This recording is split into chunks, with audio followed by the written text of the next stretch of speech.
Hello everyone. तो आज हम लोग क्लास 10th के बायो का चैप्टर नंबर 1 का कुछ क्वेश्चन का डिस्कशन करेंगे, जो कि है लाइफ प्रोसेस। किस चैप्टर का? लाइफ प्रोसेस चैप्टर के कुछ क्वेश्चंस का हम लोग डिस्कशन करेंगे, जो कि हमारे पेपर के लिए बहुत ज़्यादा इंपॉर्टेंट हो सकते हैं।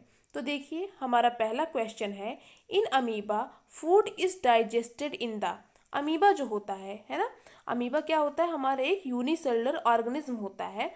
तो उसमें फूड का डाइजेशन कहाँ पे होता है? कौन सा ऐसा ऑर्गेनल होता है अमीबा में जो कि फूड का डाइजेशन करता है? तो हमारे ऑप्शन है food vacuole, mitochondria, pseudopodia, chloroplast. ठीक है, तो इन चारों में से ऐसा कौन सा ऑर्गेनल होता है अमीबा में जहाँ का फूड का डाइजेशन होता है? तो हमारा आंसर होगा फूड वैक्यूल, ऑप्शन नंबर ए। हमारा ऑप्शन नंबर ए आंसर होगा इसका, फूड वैक्यूल। ठीक है, अब चलिए हम लोग क्वेश्चन नंबर 2 पे चलते हैं। क्वेश्चन नंबर 2 हमारा है, in which of the following group of organism, ऐसा कौन सा ग्रुप ऑफ ऑर्गेनिज्म होता है, are food material broken down outside the body and absorbed, है ना, कि ऐसा कौन सा ऑर्गेनिज्म होता है जो अपना फूड मटेरियल, जो भी वो अपना फूड मटेरियल है, वो क्या करता है, अपनी बॉडी के बाहर, बॉडी के आउटसाइड उसको ब्रेक करता है। किससे? कॉम्प्लेक्स फॉर्म से लेके सिंपलर फॉर्म में। मतलब ऐसा कोई ऑर्गेनिज्म, ऐसा ग्रुप ऑफ ऑर्गेनिज्म जो अपने खाने को कॉम्प्लेक्स फॉर्म से सिंपल फॉर्म में अपने बॉडी के बाहर ही तोड़ता हो, फिर उसका अब्जॉर्प्शन करता हो। तो ऐसे होते हैं हमारे सेप्रोट्रॉफ्स, है ना। आपने पढ़ा होगा सेप्रोट्रॉफिक न्यूट्रिशन के बारे में, है ना। तो ऐसे हमारे सेप्रोट्रॉफ्स होते हैं। सेप्रोट्रॉफ्स में हमारे आ जाते हैं कौन? फंजाई, है ना। हमारे जो फंजाई होते हैं ये हमारे सेप्रोट्रॉफ्स में आ जाते हैं। और ये क्या करते हैं, अपनी बॉडी के बाहर जो भी इनका कॉम्प्लेक्स फूड होता है ना, जो कि इनको अपनी बॉडी के अंदर लेना रहता है, इसको अपनी बॉडी के बाहर उसको सिंपलर फॉर्म में तोड़ते हैं, फिर उनका अब्जॉर्प्शन करते हैं। अब ये जो फंजाई ग्रुप होता है, इसमें कौन कौन से ऑर्गेनिज्म आते हैं? तो देखिए, हमारा पहला ऑप्शन है मशरूम, ग्रीन प्लांट्स, अमीबा। ठीक है, तो अमीबा, ग्रीन प्लांट्स, ये तो फंजाई के अंदर तो आते नहीं है। हमारा दूसरा ऑप्शन है yeast mushroom bread moulds. Yeast mushroom bread moulds, ये हमारा करेक्ट आंसर है। ठीक है, तो option number 2 yeast mushroom and bread moulds, ये हमारा करेक्ट आंसर है। ये हमारे फंजाई के अंदर आते हैं। ठीक है, अब चलिए हम लोग देखते हैं अपना क्वेश्चन नंबर 3। तो देखिए, हमारा क्वेश्चन नंबर 3 क्या है?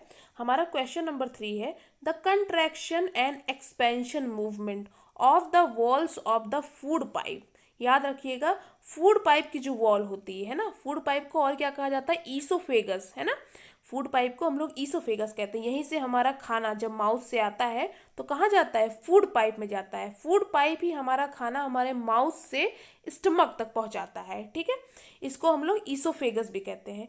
तो इस ईसोफेगस में जो फूड पाइप होती है, इसमें एक टाइप का कंट्रैक्शन एंड एक्सपेंशन टाइप का एक मूवमेंट होता है ना। उस मूवमेंट का नाम क्या होता है? ये जो कंट्रैक्ट एंड रिलैक्स करता है ना हमारी वॉल, इस मूवमेंट का नाम क्या होता है? तो इस मूवमेंट का नाम देखिए, हमारे ऑप्शन है ट्रांसलोकेशन, दूसरा ऑप्शन है ट्रांसपिरेशन, थर्ड ऑप्शन है हमारा peristaltic movement, and fourth option है डाइजेशन, है ना। तो इसमें हमारा करेक्ट आंसर होगा option number C, peristaltic movement. जो हमारा फूड पाइप होता है, इसमें कैसा मूवमेंट होता है? पेरिस्टाल्टिक मूवमेंट होता है, जो कि एक बार कंट्रैक्ट करता है और एक बार रिलैक्स करता है। इससे क्या होता है? इससे जो हमारा खाना होता है ना, वो हमारे माउथ से लेके, है ना, जब स्टमक तक जाता है तो उसको पुश करता है ना। ये जो कंट्रैक्शन एंड रिलैक्सेशन मूवमेंट होता है पेरिस्टाल्टिक मूवमेंट में, ये खाने को पुश करने के लिए, फॉरवर्ड करने के लिए यूज होता है। ठीक है, तो देखिए अब हमारा क्वेश्चन नंबर 4 क्या है? हमारा क्वेश्चन नंबर 4 है, what are the products obtain by anaerobic respiration in plant, है ना। जो एनारोबिक रेस्पिरेशन होता है प्लांट में, है ना, अगर प्लांट में एनारोबिक रेस्पिरेशन होता है तो वो क्या क्या प्रोडक्ट बनाएगा, है ना। तो आपको भी पता है, एरोबिक रेस्पिरेशन जब किसी चीज़ में होता है तो एरोबिक में हमारा कार्बन डाइऑक्साइड, वाटर और एनर्जी बनता है। ठीक है, और जब लैक ऑफ ऑक्सीजन होता है ना, ऑक्सीजन की कमी होती है, तो हमारा लैक्टिक एसिड और एनर्जी बनता है ना। और जब एनारोबिक रेस्पिरेशन होता है, एनारोबिक रेस्पिरेशन मतलब जिसमें ऑक्सीजन, है ना, जो हमारा O2 होता है, ऑक्सीजन, इसकी क्या होती है, मतलब इसकी कोई उसमें प्रेजेंस नहीं होती, बिना ऑक्सीजन की प्रेजेंस की ये रेस्पिरेशन होता है ना। तब हमारा जो प्रोडक्ट बनता है वो बनता है ethanol, carbon dioxide and energy, है ना। तो इसका हमारा करेक्ट आंसर होगा option number C, ethanol, carbon dioxide and energy. अब देखिए हमारा फिफ्थ क्वेश्चन क्या है। हमारा फिफ्थ क्वेश्चन है when a few drops of iodine solution, है ना, जो हमारा आयोडीन सोल्यूशन था उसका फ्यू ड्रॉप्स मतलब कुछ ड्रॉप्स किस में ऐड किया जा रहा है, राइस वाटर में, है ना। राइस वाटर में अगर आयोडीन के सोल्यूशन का कुछ ड्रॉप ऐड किया जाए, the solution turn blue black, वो सोल्यूशन कैसा हो जाएगा, राइस वाटर सोल्यूशन सफ़ेद रहेगा पहले, है ना। इसमें हमने क्या किया, आयोडीन डाल दिया, है ना, आयोडीन का क्या डाल दिया, सोल्यूशन डाल दिया, तो ये क्या होता है, अब ब्लू ब्लैक टाइप कलर दिखाने लगता है ना। तो ये इंडिकेट क्या कर रहा है, मतलब क्या इंडिकेशन कर रहा है कि आयोडीन क्या कर रहा है ना। तो दैट राइस वाटर कंटेन, मतलब उस राइस वाटर में ऐसा क्या है कि जब हमने उसमें आयोडीन मिलाया तो उसका कलर वाइट से ब्लू ब्लैक में हो गया। तो आपने भी ये सब चीज़ें आपने पढ़ी होंगी और आप जानते हैं कि जब किसी भी चीज़ में स्टार्च होता है ना, जब किसी भी चीज़ में स्टार्च होता है और उसका हम लोग आयोडीन टेस्ट करते हैं तो वो ब्लू ब्लैक कलर देता है ना। तो राइस जो होता है, राइस वाटर, इसमें क्या प्रेजेंस होता है, स्टार्च प्रेजेंट होता है। तो इसीलिए जब उसमें आयोडीन का सोल्यूशन डाला जाता है तो वो कैसा कलर शो करता है, ब्लू ब्लैक कलर शो करता है, ठीक है। तो इसका आंसर होगा हमारा ऑप्शन नंबर सी। अब इसके बाद चलिए क्वेश्चन नंबर 6 पे। क्वेश्चन नंबर 6 है हमारा, विच of the following equation shows the correct conversion of CO2 H2O into carbohydrate in plants। इनके कहने का मतलब है कि CO2 प्लस H2O मतलब कार्बन डाइऑक्साइड एंड वाटर, है ना, इनका कन्वर्जन कार्बोहाइड्रेट में हो रहा है ना, मतलब ग्लूकोज, ठीक है, ग्लूकोज भी एक टाइप का कार्बोहाइड्रेट है। मतलब कुल कहने का इनका मतलब है कि कार्बन डाइऑक्साइड और वाटर मिलकर कार्बोहाइड्रेट बना रहे हैं प्लांट में। ये प्रोसेस क्या होता है, ये प्रोसेस होता है फोटोसिंथेसिस का प्रोसेस, है ना। तो इसमें आपको किसका इक्वेशन पूछ रहा है, इसमें कह रहा है ये जितने भी सारे आपके इक्वेशन दिए गए हैं नीचे सारे हमारे इक्वेशन दिए गए हैं, इसमें सही फोटोसिंथेसिस का इक्वेशन कौन सा है, तो इसको आपको देख के बताना है। तो देखिए हमारा पहला इक्वेशन है 6CO2 6H2O, तो यहीं पे गलत हो गया, 6CO2 6H2O नहीं होगा, ठीक है। हमारा दूसरा इक्वेशन है 6CO2 6H2O, यहाँ पे ये चीज़ फिर से गलत हो गई, 6CO2 होगा लेकिन 6H2O नहीं होता है, ठीक है। तो इसके नीचे अब हमारा थर्ड ऑप्शन देखते हैं क्या होता है। हमारा थर्ड ऑप्शन है 6CO2 12H2O, ठीक है, 6CO2 12H2O chlorophyll and sunlight बना रहा है हमारा C6H12O6 plus 6O2 plus 6H2O, ठीक है, ये हमारा सही लग रहा है, ठीक है। अब इसके नीचे वाला देखते हैं 6CO2 12H2O chlorophyll heat energy, ये गलत है ना, यहाँ पे सनलाइट एनर्जी होगी, मतलब लाइट एनर्जी होगी, हीट एनर्जी नहीं होगी। तो हमारा ये भी रॉन्ग हो गया, है ना, हमारा सेकंड भी रॉन्ग हो गया और हमारा जो फर्स्ट इक्वेशन था वो भी रॉन्ग हो गया। तो हमारा सही इक्वेशन क्या है, थर्ड, है ना, 6CO2 plus 12H2O in the presence of chlorophyll and sunlight क्या बनाता है हमारा ग्लूकोज, जिसका फॉर्मूला होता है C6H12O6 plus 6O2 plus 6H2O, ठीक है। अब देखिए हमारा नेक्स्ट क्वेश्चन क्या है। हमारा नेक्स्ट क्वेश्चन है question number 7, the respiratory pigment in human being, है ना, ऐसा पिगमेंट जो कि किस में मदद करता है, रेस्पिरेशन में मदद करता है। ऐसा कौन सा पिगमेंट होता है ह्यूमन बींग में जो कि रेस्पिरेशन में मदद करता है। तो देखिए हमारे ऑप्शन है कैरोटीन, क्लोरोफिल, हीमोग्लोबिन, माइटोकॉन्ड्रिया। तो ये तो गलत है, कैरोटीन जो होता है कैरोटीन प्लांट में होता है, क्लोरोफिल प्लांट में होता है, ह्यूमन बींग यहाँ पूछा है, नोटिस करिएगा यहाँ पे हमारा ह्यूमन बींग पूछा है, ठीक है। माइटोकॉन्ड्रिया तो एक ऑर्गेनल होता है, ये कोई पिगमेंट नहीं होता, ठीक। तो हमारा सही ऑप्शन होगा haemoglobin, option number C, haemoglobin, ठीक है। हीमोग्लोबिन कहाँ पे होता है, हमारी आरबीसी जो होती है, रेड ब्लड सेल, है ना, उसमें हमारा हीमोग्लोबिन पाया जाता है। हीमोग्लोबिन का मेन काम होता है ऑक्सीजन कैरी करना, है ना, ऑक्सीजन को ये ब्लड तक लेके जाता है ना। हीमोग्लोबिन में जो होते हैं आयरन होते हैं ना, आयरन मॉलिक्यूल से बने होते हैं और ये ऑक्सीजन के क्या करता है, कैप्चर करता है और सेल तक लेके जाता है। और आपको भी पता है हम लोग जो ह्यूमन बींग्स होते हैं ये क्या करते हैं, एरोबिक रेस्पिरेशन करता है, मतलब ऑक्सीजन की प्रेजेंस में फूड का ब्रेक डाउन होता है, ठीक। तो इसमें मेन रोल हमारा क्या निभाता है, ऑक्सीजन को ले जाने का हीमोग्लोबिन पिगमेंट निभाता है, ठीक है। अब हमारा क्वेश्चन नंबर 8 देखिए क्या है। हमारा क्वेश्चन नंबर 8 है विच of the following is the important characteristics of emphysema, है ना। इम्फाइसेमा एक बीमारी होती है ना। तो ये पूछ रहा है इस बीमारी में कैसे कैसे कैरेक्टरिस्टिक्स दिखते हैं, क्या क्या ऐसे लक्षण होते हैं ना जिनको देख के हम कह सकते हैं कि ये इम्फाइसेमा है ना, ये बीमारी इम्फाइसेमा है। तो पहला है destruction of alveolar wall and air sacs in the lungs are damaged, है ना। जो एल्व्यूलाई होती है हमारी, उसकी वॉल क्या हो जाती है, डैमेज हो जाती है ना। हमारा सेकंड ऑप्शन है increase in the growth of lung tissue, जो हमारे लंग्स के टिश्यू होते हैं उसमें ग्रोथ हो जाता है, इंक्रीज बहुत ज़्यादा हो जाता है ग्रोथ, ठीक है। हमारा थर्ड ऑप्शन है inflammation in the wall of bronchi, bronchi की वॉल जो होती है उसमें इन्फ्लामेशन हो जाना, सूजन हो जाना। और हमारा फोर्थ ऑप्शन है thickening of artery walls of the lung, है ना। जो आर्टरीज होती हैं, आर्टरीज की वॉल्स में क्या हो जाती है, थिकनिंग हो जाती है ना, लंग्स की आर्टरीज की वॉल में थिकनिंग हो जाना।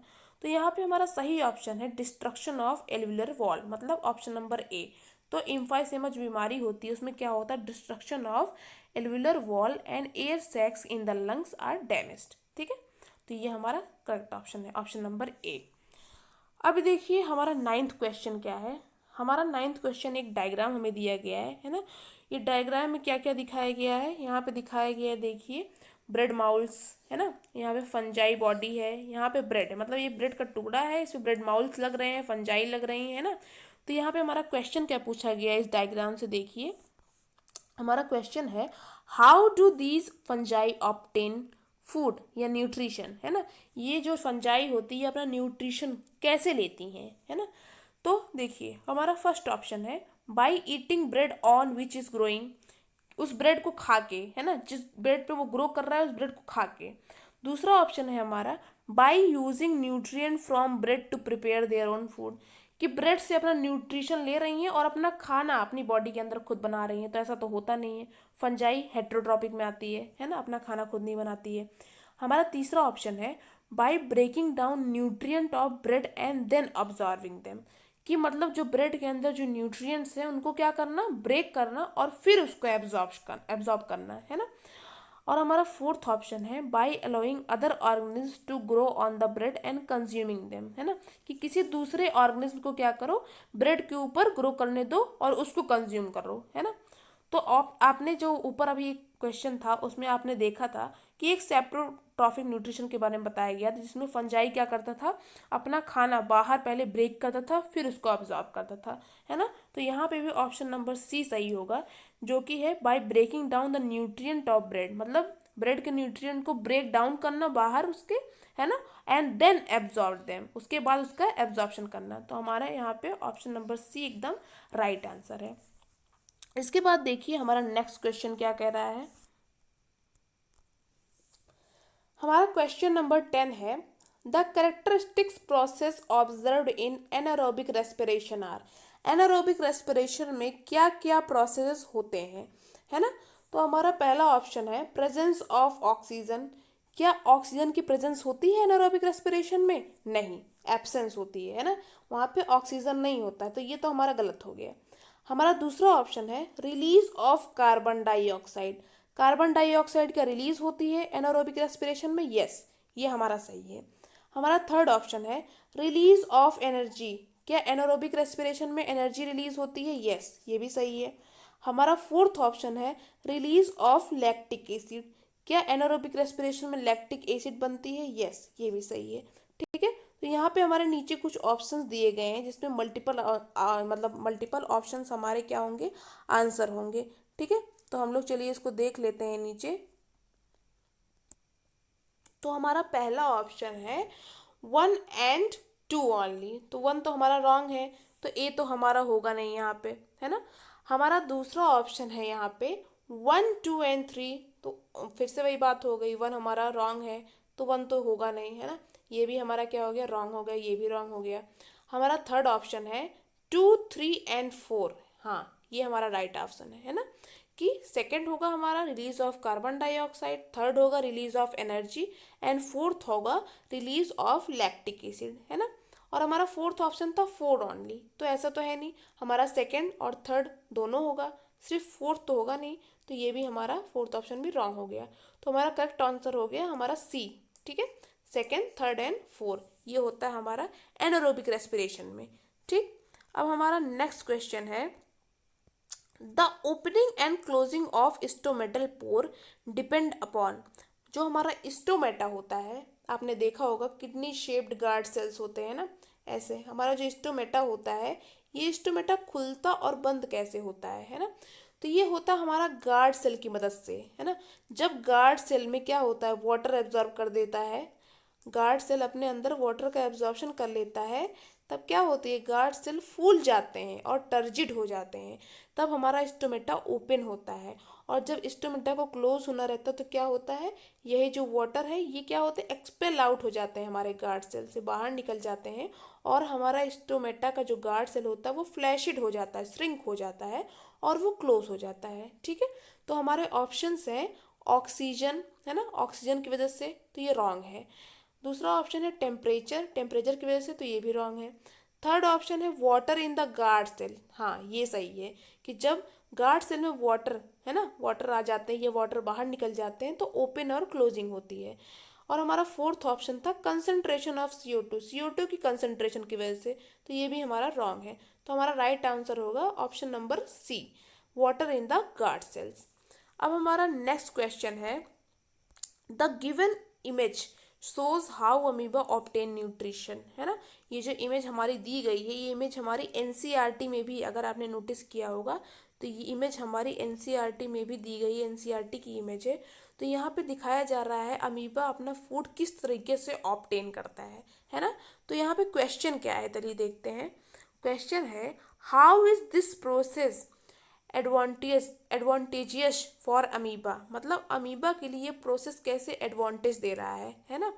तो देखिए यहाँ पे हमारा पहला ऑप्शन है capturing food take less time, कि वो जो खाना खाता है अमीबा, है ना, वो क्या करता है, कम टाइम लगाता है फूड को कैप्चर करने के लिए। हमारा दूसरा ऑप्शन है complex food can be digested easily, जितने कॉम्प्लेक्स फूड होते हैं वो बहुत ईजिली डाइजेस्ट हो जाते हैं। हमारा थर्ड ऑप्शन है मोर amount of food can be consume, मतलब फूड ज़्यादा मात्रा में कंज्यूम हो सकता है अमीबा द्वारा, है ना।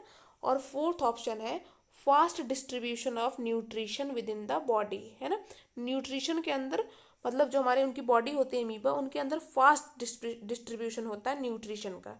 ठीक है, तो यहाँ पे हमारा सही ऑप्शन होगा ऑप्शन नंबर सी, जिसमें होता है मोर amount of food can be consume, है ना।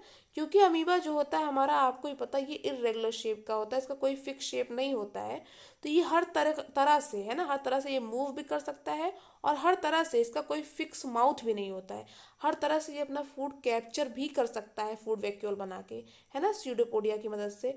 तो एक बार में बहुत ज़्यादा अमाउंट में खाना क्या होता है, कैप्चर या कंज्यूम हो जाता है ना। तो ये एक एडवांटेज होता है ये वाला, मतलब इस प्रोसेस को अमीबा के करने का। तो हमारा ऑप्शन नंबर सी होगा, more amount of food can be consume. अब हमारा 13 नंबर क्वेश्चन है कि a plant get rid of excess water, मतलब एक प्लांट जो होता है वो अपना एक्सेस वाटर रीड, मतलब निकाल देता है थ्रू ट्रांसपिरेशन प्रोसेस के थ्रू।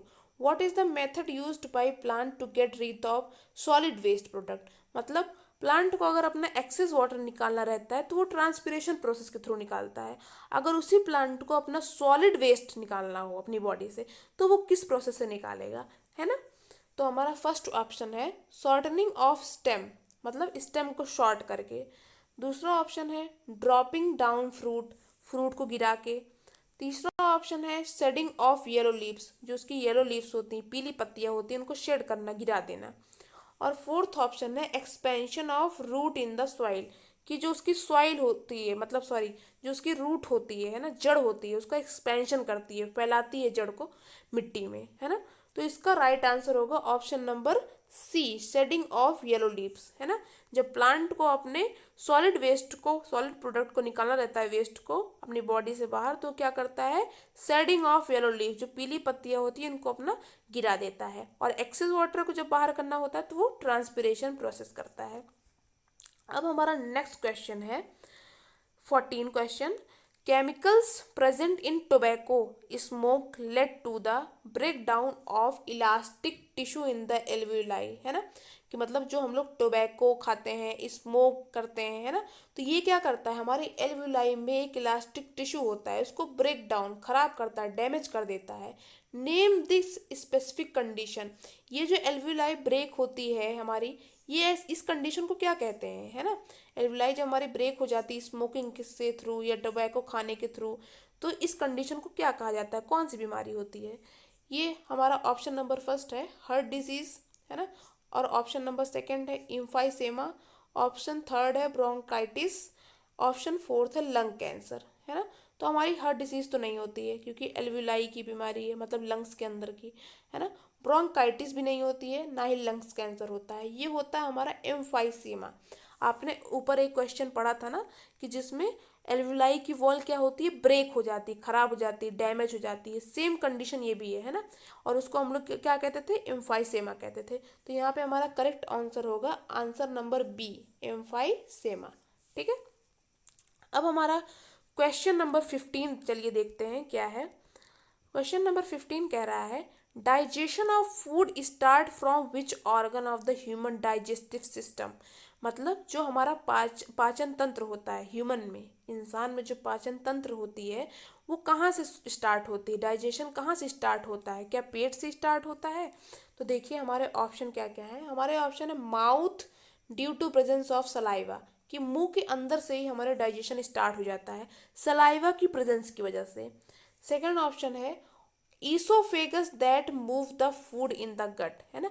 जो ईसोफेगस फूड का मूवमेंट कराता है गट के अंदर, है ना, उसकी वजह से हमारा डाइजेशन होने लगता है, स्टार्ट हो जाता है वहां से, ईसोफेगस से। हमारा थर्ड ऑप्शन है pancreas that release juice for fat breakdown. Pancreas, जो हमारी पेनक्रियाज होती है वो जो जो जूस रिलीज करती है फैट के ब्रेकडाउन के लिए, उसकी वजह से, है ना, हमारा डाइजेशन वहां से स्टार्ट हो जाता है। और हमारा फोर्थ ऑप्शन है stomach that help in mixing food with digestive juice.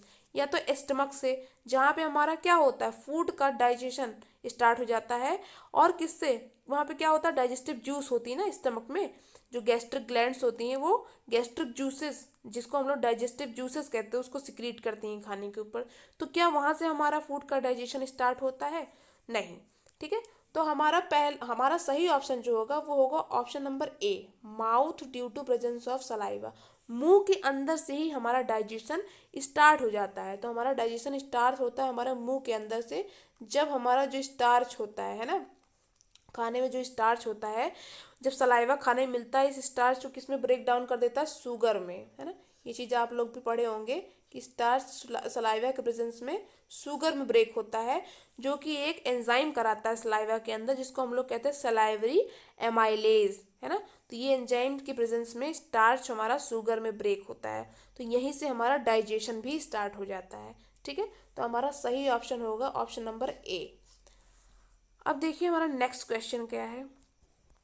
हमारा नेक्स्ट क्वेश्चन है, एक इमेज दी गई है हमें, the image shows the excretory system in human, है ना, कि ये हमारा दिखा रहा है एक्सक्रिएटरी सिस्टम, ह्यूमन के अंदर जो एक्सक्रिएटरी सिस्टम होता है इसको शो कर रहा है। और यहाँ पे एक दिया गया एक्स, है ना, डायग्राम के अंदर एक लेबलिंग की गई है जहाँ पे लिखा गया है एक्स, है ना। तो ये हमें बताना है ये एक्स है क्या।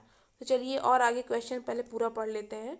What is the importance of labelled part in the excretory system. मतलब ये जो लेबलिंग की गई है ना, लेबल पार्ट था एक्स जिसको था, इसका क्या इम्पोर्टेंस होता है एक्सक्रेटरी सिस्टम में। तो हमारा सबसे पहले तो उसको जान लेते हैं कि वो लेबल पार्ट था क्या। ये जो हमारा लेबल पार्ट था एक्स, है ना, इसको कहा जाता है हमारा यूरिनरी ब्लेडर। ये होता है हमारा यूरिनरी ब्लेडर।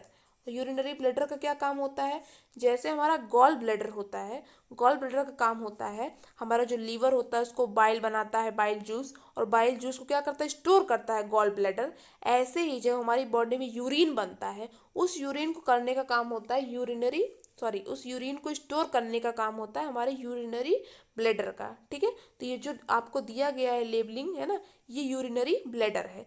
अब इसका काम क्या होता है, इंपॉर्टेंस क्या होता है, इसको बताना है। तो देखिए हमारा ऑप्शन नंबर फर्स्ट है इट प्रोड्यूस यूरिन। क्या ये यूरिन प्रोड्यूस करता है, नहीं, है ना, यूरिन को प्रोड्यूस नहीं करता है। It filter waste from blood. क्या ब्लड के अंदर से वेस्ट का फिल्ट्रेशन करता है, नहीं, ये भी गलत है।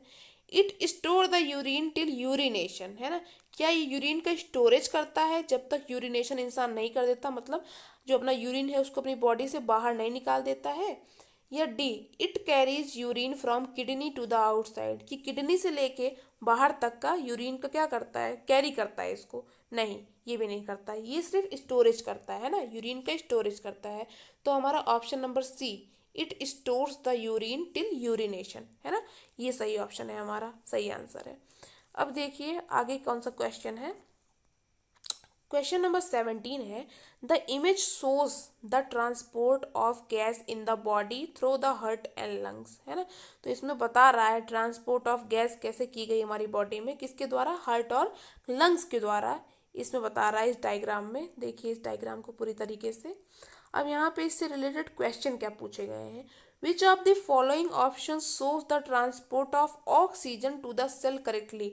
मतलब जो हमारा ऑक्सीजन है ना, जो हमें नॉस्ट्रिल से हम अपने ऑक्सीजन को क्या कर रहे हैं, ले रहे हैं, वो लंग्स तक, है ना, लंग्स से सेल तक कैसे पूरा एक करेक्ट मैनर में जाता है, किस प्रोसेस के थ्रू या किस किस चीज़ों के थ्रू, है ना, वो जाता है हमारे पूरे सेल तक। तो देखिए कौन कौन सा ऑर्गन है हमारा। ऑप्शन नंबर फर्स्ट है लंग्स, पल्मोनरी वेन, लेफ्ट आर्टियम, left ventricle, aorta, body cells. क्या ये हमारा सही रास्ता है, ऑक्सीजन हमारे सेल तक जाता है इसी द्वारा, लंग्स, पल्मोनरी वेन, फिर लेफ्ट आर्ट्रियम, फिर लेफ्ट वेंट्रिकल, फिर एओर्टा, फिर बॉडी सेल्स। अब या तो हमारा सेकंड ऑप्शन है लंग्स, पल्मोनरी वेन्स, राइट आर्टियम, right ventricle, aorta, body cells, कि लंग्स में जाता है, फिर उसके बाद पल्मोनरी वेन में जाता है, फिर उसके बाद राइट आर्ट्रियम में चला जाता है, फिर राइट वेंट्रिकल में जाता है, फिर एओर्टा में जाता है, कि फिर बॉडी सेल में जाता है। इसके बाद हमारा थर्ड ऑप्शन है lungs, pulmonary artery, left atrium, left ventricle, vena cava, body cell, है ना। क्या ये हमारा सही ऑप्शन है। और हमारा फोर्थ ऑप्शन है lungs, pulmonary artery, right atrium, right ventricle, vena cava, body cell. तो देखिए यहाँ पे हमारा सही ऑप्शन जो होगा वो है ऑप्शन नंबर ए, है ना। ये हमारा ऑप्शन नंबर ए जो था ये हमारा सही ऑप्शन था। सबसे पहले लंग्स में आता है, लंग्स के बाद जाता है हमारा पल्मोनरी वेन में ऑक्सीजन, इसके बाद वहाँ से जाता है लेफ्ट आर्ट्रियम में, लेफ्ट आर्ट्रियम के बाद वो जाता है हमारे लेफ्ट वेंट्रिकल में, है ना, और लेफ्ट वेंट्रिकल से जाता है हमारे एओर्टा में, फिर हमारे लास्ट में बॉडी सेल तक वो ऑक्सीजन पहुँचता है। तो हमारा राइट आंसर होगा ऑप्शन नंबर ए। अब हमारा नेक्स्ट क्वेश्चन है, what is the percentage of oxygen in the expired air when a person is resting. अगर कोई पर्सन रेस्ट कर रहा है ना, तो वो जो एक्सपायर्ड एयर मतलब जो उसकी बॉडी से एयर निकल रही है बाहर, एक्सहेल कर रहा है वो, है ना, उसमें ऑक्सीजन की मात्रा कितनी रहती है, कितने परसेंट में उसमें ऑक्सीजन रहता है ना। तो हमारा ऑप्शन नंबर 1 है 12%, ऑप्शन नंबर 2 है 16%, ऑप्शन नंबर 3 है 20% एंड ऑप्शन नंबर 4 है 24%। तो कितना परसेंटेज रहता है जब कोई आदमी रेस्ट करता है और वो अपनी सांस छोड़ता है, एक्सपायर्ड करता है एयर को, तो उसमें 16%, है ना, मतलब 16% क्या होता है, ऑक्सीजन की मात्रा होती है। तो ऑप्शन नंबर बी हमारा करेक्ट ऑप्शन होगा यहाँ पे। अब देखिए हमारा नेक्स्ट क्वेश्चन है, how is food transported from the phloem to the tissues according to the plant need. Plant की नीड के हिसाब से, है ना, जो हमारा फ्लोएम होता है जो कि फूड का ट्रांसपोर्ट करता है ना, तो प्लांट की नीड के हिसाब से ये कैसे होता है, ये ट्रांसपोर्ट किस हिसाब से होता है। अब हमारा देखिए ऑप्शन नंबर 1 है food is transported along with the water in the plant body, कि मतलब वाटर के साथ साथ ही उस फूड का ट्रांसपोर्ट हो जाता है प्लांट की बॉडी के अंदर। दूसरा ऑप्शन है food is transported in only one direction like water in the plant through the xylem. जिस प्रकार से जाइलम हमारा वाटर और मिनरल का जो ट्रांसपोर्ट करता है वो रूट से लेके अपर डायरेक्शन में ही करता है ना, एक ही डायरेक्शन में करता है। तो क्या उस हिसाब से हमारा फ्लोएम भी एक ही डायरेक्शन में फूड का ट्रांसपोर्ट करता है। इसके बाद हमारा थर्ड ऑप्शन है food is transported from a region with a low concentration to the high concentration, मतलब जहाँ फूड की मात्रा कम रहती है, लो कंसंट्रेशन में रहता है, वहाँ से वो अपना फूड का ट्रांसपोर्ट करता हाई कंसंट्रेशन में। क्या ये प्रोसेस होता है। और हमारा फोर्थ ऑप्शन है food is transported from the region where it is produced to the other part of the plant, है ना, कि फूड का ट्रांसपोर्ट वहाँ से होता है जहाँ पे वो अपना खाना प्रोड्यूस करता है, उसके बाद जिस जिस पार्ट में, है ना, पूरे पूरे पार्ट में जहाँ उसका यूज़ होगा, जहाँ उसका काम होगा, उसको वो ट्रांसपोर्ट करेगा, है ना। तो यहाँ पे हमारा करेक्ट ऑप्शन होता है ऑप्शन नंबर फोर्थ। तो ऑप्शन नंबर फोर्थ में क्या है, food is transported from region where it is produced, उस रीजन से जहाँ पे खाना बनता है, प्रोड्यूस होता है, टू द अदर पार्ट में प्लांट के, ठीक है। अब देखिए हमारा क्वेश्चन नंबर 20 है और ये हमारा लास्ट क्वेश्चन है। विच of the following is the correct sequence of body part in human alimentary canal. Alimentary canal जो हमारी होती है, जिसको हम लोग डाइजेस्टिव ट्रैक भी कहते हैं, है ना, जहाँ से खाने का डाइजेशन स्टार्ट होता है और लास्ट में जाके एंड होता है। डाइजेस्टिव ट्रैक जो हमारा होता है एलिमेंट्री कैनाल ह्यूमन में, है ना, ये पूरा का पूरा किस, मतलब इसके क्या क्या रास्ते होते हैं, सबसे पहले क्या आता है, कौन सा पार्ट आता है एलिमेंट्री कैनाल का, उसके बाद कौन सा पार्ट आता है, फिर उसके बाद कौन से पार्ट आते हैं, है ना, अलग अलग पार्ट मिलके हमारा एलिमेंट्री कैनाल पूरा का पूरा बना हुआ है। तो देखिए हमारा फर्स्ट ऑप्शन है माउथ, सेकेंड सॉरी माउथ के बाद है स्टमक के बाद है स्मॉल इंटेस्टाइन के बाद है लार्ज इंटेस्टाइन, फिर है ईसोफेगस, है ना। तो ये तो गलत है, क्योंकि माउथ के बाद हमारा डायरेक्ट आता है ईसोफेगस, जहाँ पे हमारा पेरिस्टाल्टिक मूवमेंट होता है, वही खाना हमारा स्टमक तक लेके जाता है। तो माउथ से खाना डायरेक्ट स्टमक में तो नहीं जाता, ये हमारा गलत हो गया। दूसरा है हमारा mouth, oesophagus, stomach, small intestine, large intestine, है ना। ये सही लग रहा है कि माउथ से खाना पहले ईसोफेगस में जाता है, फिर स्टमक में जाता है, फिर स्मॉल इंटेस्टाइन में जाता है, फिर लार्ज इंटेस्टाइन में जाता है। इसके बाद ऑप्शन नंबर सी है हमारा माउथ, स्टमक, फिर से गलत हो गया, क्योंकि माउथ से खाना डायरेक्ट स्टमक में नहीं जाएगा, ईसोफेगस आएगा बीच में, है ना। तो ये भी हमारा गलत हो गया। अब ऑप्शन नंबर डी है हमारा mouth, oesophagus, stomach, large intestine, small intestine. तो यहाँ भी ये गलत हो गया, स्टमक के बाद हमारा आता है स्मॉल इंटेस्टाइन, फिर लार्ज इंटेस्टाइन आता है, तो ये भी हमारा रॉन्ग हो गया, है ना। तो option C wrong, option D wrong है, ऑप्शन ए भी रॉन्ग है। तो हमारा करेक्ट आंसर है option number B, mouth, oesophagus, stomach, small intestine, large intestine, ठीक है। तो आज के लिए हमारा इतना क्वेश्चन था। अगर आपको ये सेशन पसंद आया हो तो आप लोग कमेंट कीजिए, लाइक कीजिए, सब्सक्राइब कीजिए, और आपको अगर ऐसे और वीडियो चाहिए हो तो मुझे बताइए, मैं फिर से ये सेशन लेके आऊँगी। आपकी 50 क्वेश्चंस का हम डिस्कशन करेंगे अगले सेशन में, ठीक है। Thank you so much.